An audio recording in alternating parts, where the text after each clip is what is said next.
through the front doors and not to use that side door, okay?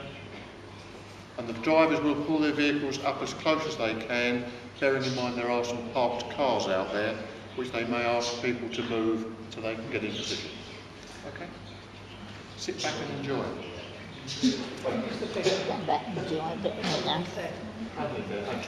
Can you hear me without this, or do I need this? Ready with the back? Wave at me if you can hear me. I need to use it. Okay. Turn it on. Go on. Is that better now? Can you hear me clearer now? Good, okay. Right, good evening to you, not good afternoon. As Ray quite rightly says, on PIP Introduction Day, very auspicious time. I'm going to talk on the Department of Work and Pension side of things, give you an idea of the criteria and what the benefit is all about. We've got our colleagues who've already mentioned from Atos here, who'll talk more about the assessment side of things. So when I get to the assessment part here, I will actually flick through those slides rather than go all the way through. So I'll be stealing Phil's thunder like Ray almost stole mine a minute ago when he started. I thought he was going to do the whole presentation. Thank you, Ray. So, those are the things we're going to look at. The introduction of it, we know it starts today. The similarities and differences, because there are both for disability living allowance and the person dependence payment. The components and the eligibility. So the assessment criteria I'm going to skip over, and then just lastly, passporting and other benefits that may be affected by that. So, we are the 8th of April 2013, and PIP started today. Phil tells me, stealing his thunder now, no new claims were actually lodged today. So there's a start. So none have actually started yet.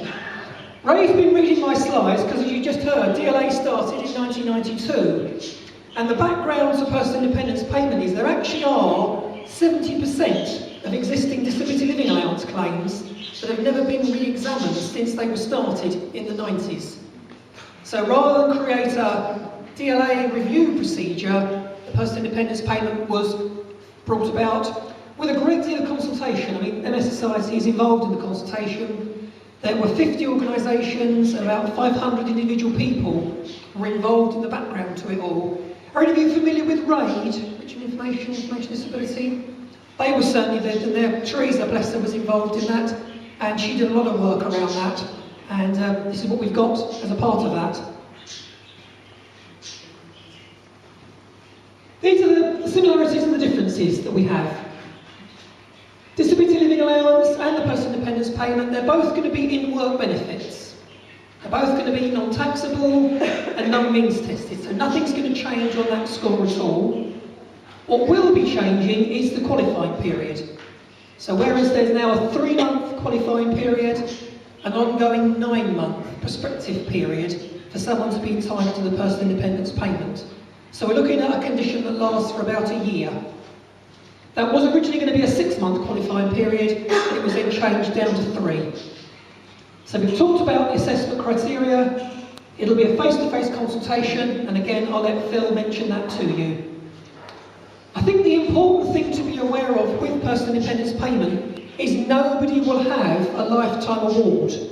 So when you go for the assessment for the new claim, you will not get an immediate lifetime award, indefinite awards. Some of you will already have them at the moment.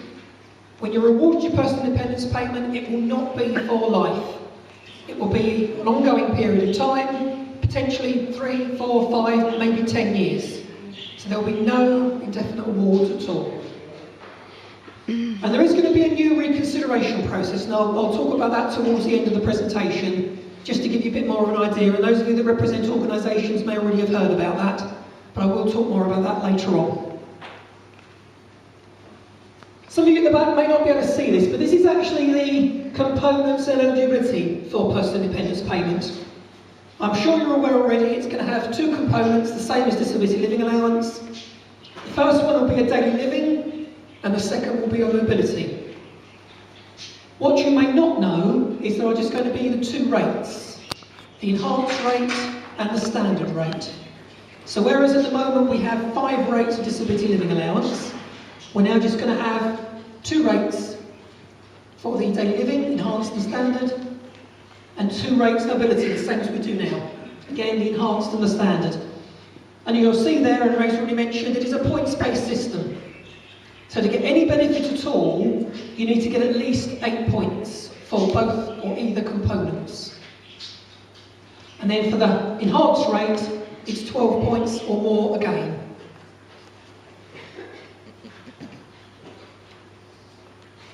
Again, I appreciate you probably can't see these because they are rather small. We're actually looking here at the assessment criteria and the point scheme that's attached to it. Do you want me to read them through, or can you mostly see what they are? Can't see a thing. Okay. Most of them you'll be familiar with because they talk about preparing food, taking nutrition, monitoring health conditions, washing and bathing, managing toiletry needs, dressing and undressing, communicating verbally, reading, understanding signs, symbols and words, engaging with people face to face, and then the last one, which is very new, is making budgetary decisions. Budgetary decisions. So all around money. So there's 10 of those, and then mobility, as you'll be expecting, would be planning and following the journey and moving around. Because something about the mobility component is it isn't just about a physical incapacity. It could also be a mental health issue where somebody couldn't plan a simple journey from A to B without quite considerable amount of help. So it isn't just around a physical mobility issue. So you can see again there, the points can obviously be cumulative. So if someone gets 8 points on their taking nutrition, straight away they would be getting the standard rate. If they got another 4 points or less or more from anywhere else, they would all build towards the 12 points for the enhanced component. So it is a mix and match system. Most of the points there, as you can see, are 8, so I won't go through all of them. There are ones are 12, automatically communicating verbally, and the managing budgetary decisions is actually a 6. And then the mobility is up to 12 for both. Now, one of the most important things about the personal independence payment and the change is, I've been going on for years, and Ray would have heard me say this possibly, with disability living allowance, it was the care that people needed, not the care they got. With personal independence payment, it's how the condition impacts you and your day-to-day living. And that's the important thing to remember, because that's the big change. It's more what you can do rather than what you can't do as well. We'll go into that in a bit more detail later on. So it's an objective decision. It's still going to be what people can do on their own without any help, but as I say, what they can do rather than what they can't do. Again, can you see those? Those of you in the back possibly can't see these. It's just to give you an idea of some of the point scores that are involved when the actual assessment criteria is being completed. This one is actually the taking nutrition one. For those of you, are there any people from organisations here who advise people, carers and people with multiple sclerosis, or are you mainly service users? Mainly service users, couple of non, right? Because there is another session, I just should have mentioned this maybe then if I do it now, Ray, before I forget. We're actually running more in-depth training sessions for people who actually advise people, and Ray will need to be aware of this, he probably knows already, where we'll go through a lot more information with you about this, and we can look at all of these criteria, and we can also show you a DWP toolkit, where you can actually get a lot more information around this. But that's mainly for the advisors. That's not singling out anybody else, but it's mainly for the use of the advisors. So if you want to do that, if you want any more information, see me by the end of the day, and I'll take your details and we can arrange that for you. So this is actually a fixed slide presentation that I've got, just looking at around some of the descriptors, and the points you can see there start at 0 and end up at 10. And in between you've got 2 lots of 2, a 4 and a 6. So there's a lot more information. This is just the one descriptor out of the 10 that we looked at to begin with. Could you just go through? I can do. I've only got mid-time. I'm just a bit concerned about timing wise there. Can I leave this one and go on to one of the other ones that might be more relevant to you, if you wouldn't mind, when we talk about the actual conditions? Because this one is just really a very bog standard example of how the points will be attributed. There'll be a little bit more information later that might be more useful for you, if I may. We should be able to, if you send this to us, we can send it to members. Fine, yeah, no problem at all. Yeah, I can do that, no worries. Yeah. There are more to come, as I say. So the actual assessment principles are individual objectives. We've done this already. What am I doing? In the wrong way. There we go. That's what I want to see. I want that one. The reliability. So when we're looking at the actual assessment criteria and the form completion, we're looking at reliability and whether it can be done safely. So safety is still there as it was previously, to the necessary standard, and repeatedly and in a timely manner. So I can see a lot of you will be looking at those last two, I'm sure, and thinking it sometimes can take you a long time to do something, get up, to get somewhere, to get back from somewhere. So all of that will be relevant to you. You'll see there at the moment this is not in regulation, so it isn't actually law, but it will be part of the case manager decision makers' information they will look at. Please. Have the amendment regulations not been passed then? I've not been sent those yet. I know they're going through at the moment, but they haven't come through to me yet. Because the government did concede that they will put it in regulations, didn't they? But It was, but it hasn't. This is why that note is on there. At this moment in time, I don't think it's quite got there. This presentation was sent to me, I think, a couple of weeks ago now. Right. And I checked this morning, literally, and there wasn't an amended one, because I've been using this today as well, earlier on. Hasn't been changed yet. Because the draft regulations are on the website, aren't they? But they haven't been passed. Hasn't been passed yet. The draft is there. Yeah, but obviously until it becomes law, we don't incorporate it into the presentation. No, that's fine. No problem. No problem at all. This is where I think you might find it a bit more useful, because there's actually some examples here of how the points will be attributed. So we have an example here of somebody walking 50 metres. They couldn't do it more than once a day. So basically they walk 50 metres or more, but after that they can't do it again. Whereas somebody who could walk 20 metres or less, but make you do it once or twice, they would look at these descriptors particularly, and they would say that the one that E, which is cannot stand and move more than 1 metre or 20 metres, would be applicable, and that would then give somebody 12 points on the mobility side of things. So they would then get the enhanced rate. There are others in between, as you can see there. So the first one is cannot move more than 200 metres. Second one is cannot move between 50 and 200 metres. And then 20 to 50. And then we're getting down to between 20 and 50 again. And then the last two, as we just said, less than the 20 metres or not at all.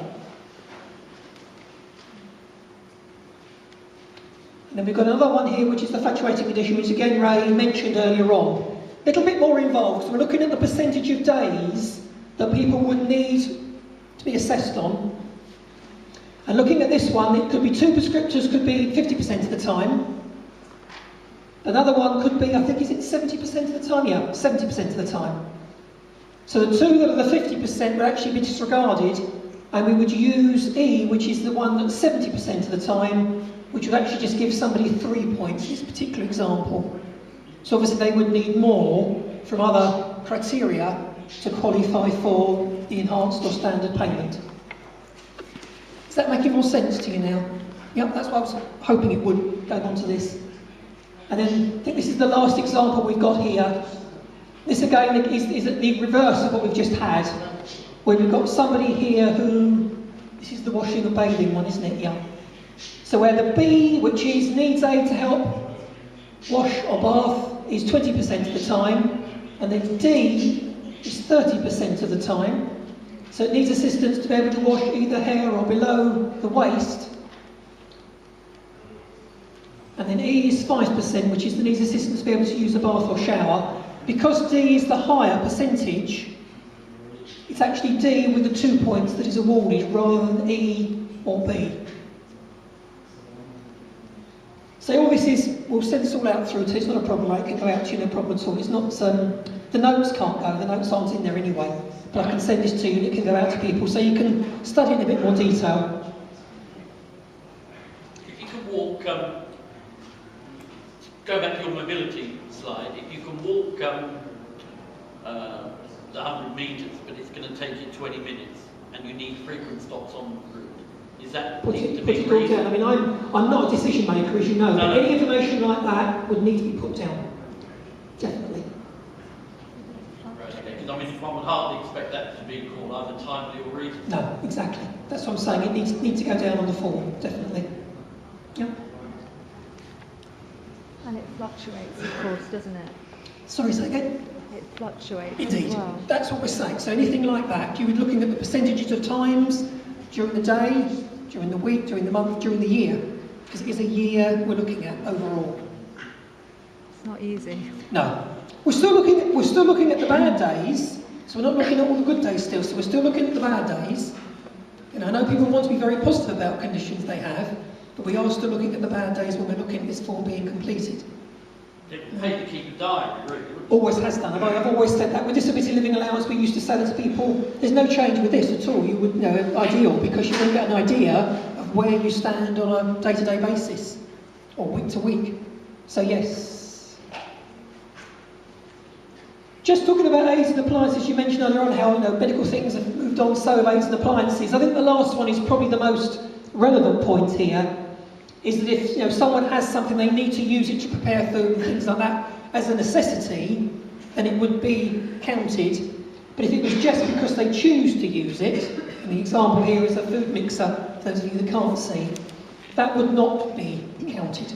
So if someone physically cannot chop or prepare food without the use of a blender or a mixer, then that would be accepted. But if it's because they choose to do it, but they could do it by another means, then it wouldn't be accepted.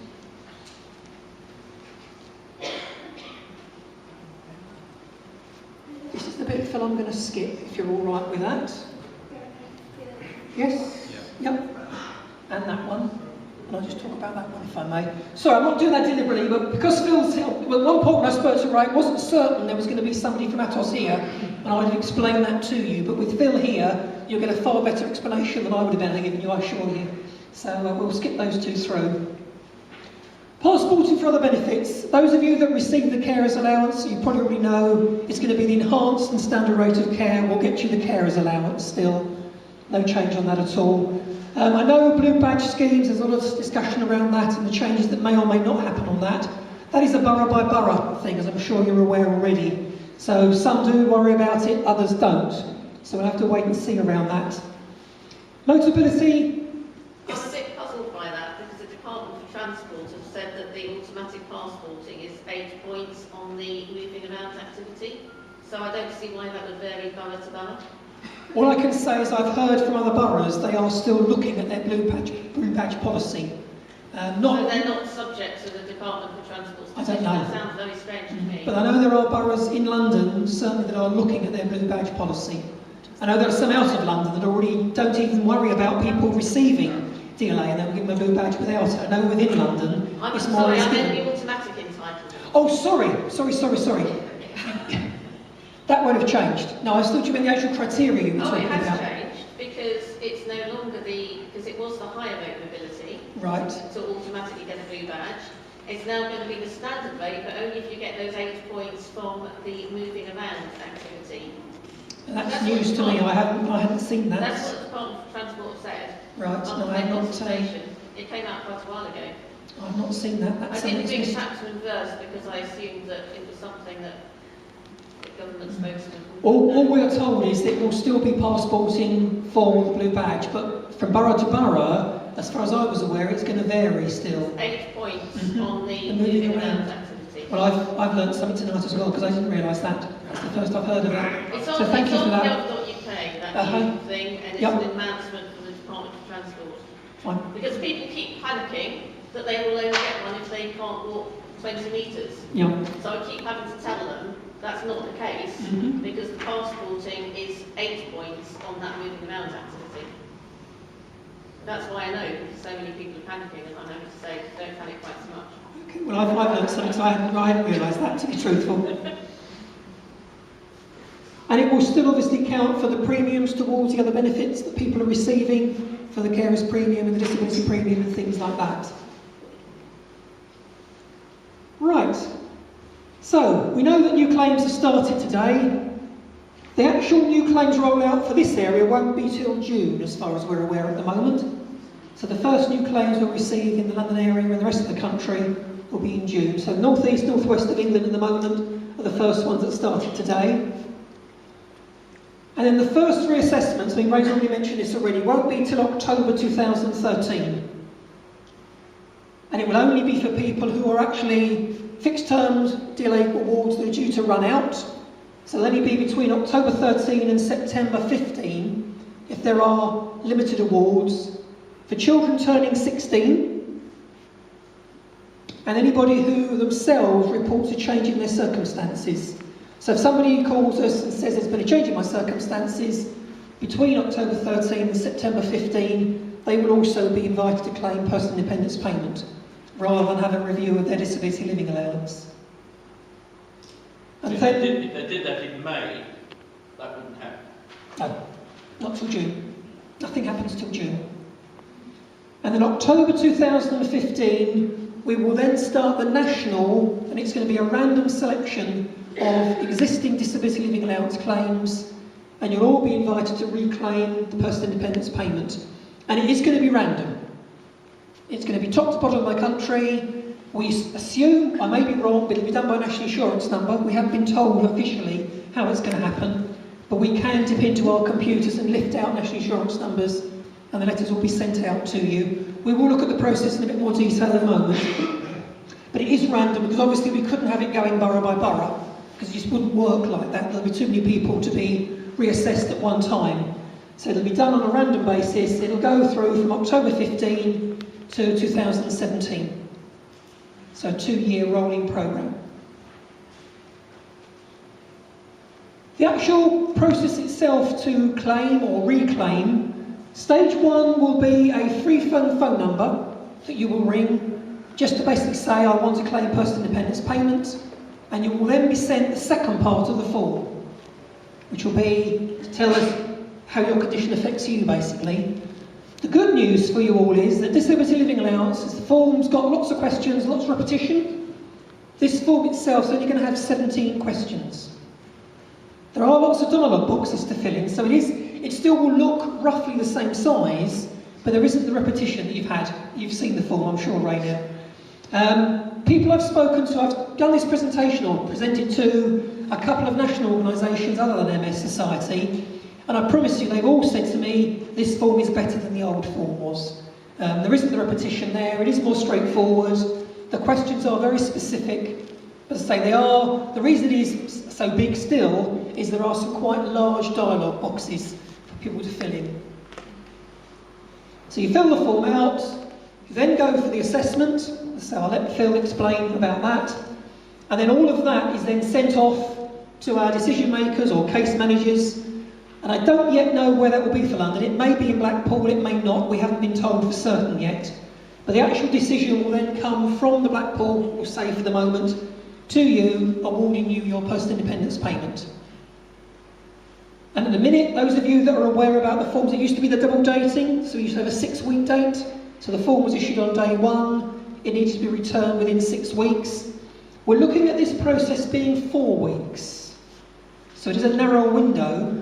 But if there is a good reason for it not being returned within the 4 weeks, there will be something called good calls, which means if there's a really good reason for the claim being received late, so it may well be someone's in hospital or something else happens, there will be good calls involved. So there will be no immediate cut-off at the 4-week point. There will be good calls and possible late claim, which we previously haven't had with disability living allowance.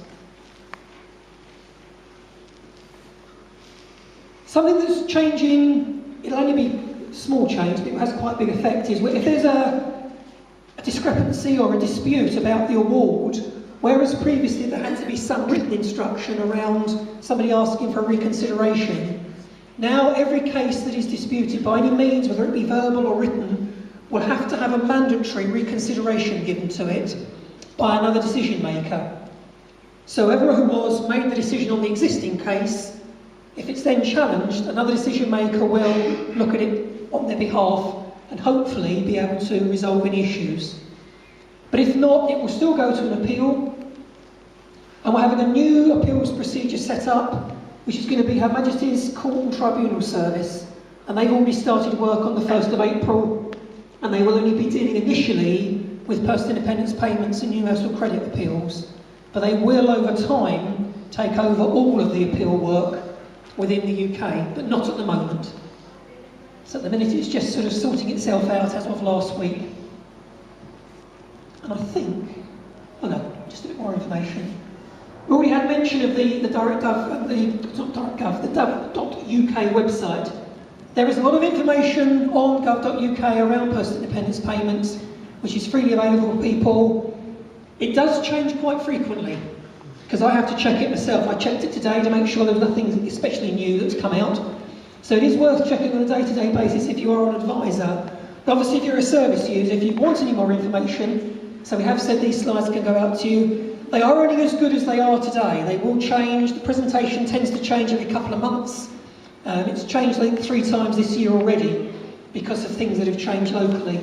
Will you be putting out our contact details, Ray, with the minutes as well? Yeah, so you'll know where I'm actually based in Hounslow, but I do cover this area and another 5 other boroughs within London.